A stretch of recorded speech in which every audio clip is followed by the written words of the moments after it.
le suicide.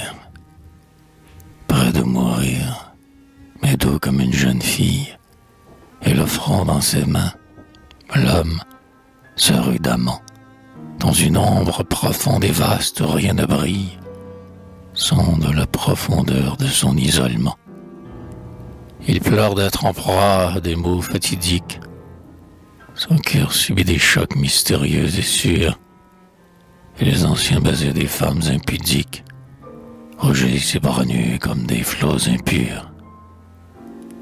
Son front se penche avec d'austères attitudes, comme ceux des vieillards qui rêvent au passé. Il écoute en son âme, au fond des solitudes, son rêve qui s'abîme à peine commencé.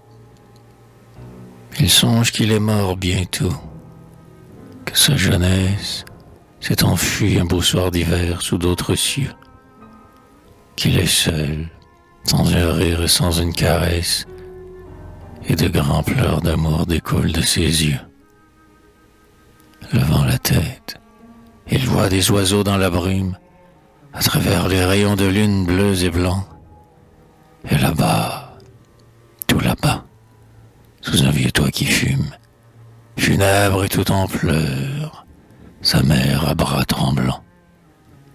À travers les baisers des filles qui l'enlacent, et les pleurs éternels dont ses yeux sont baignés, il revoit, au milieu des aurores qui passent, la femme qu'il aimait en des temps éloignés.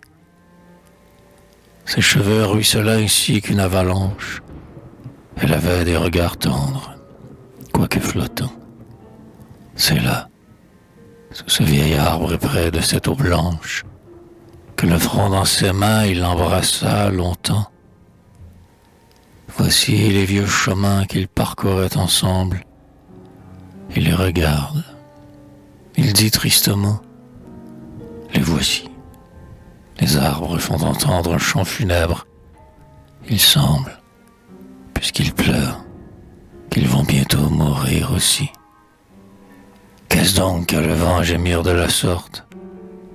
Avec quelle douceur il baisait autrefois les cheveux de sa chair aimée aujourd'hui morte. On est si bien, à deux, la nuit, dans les grands bois.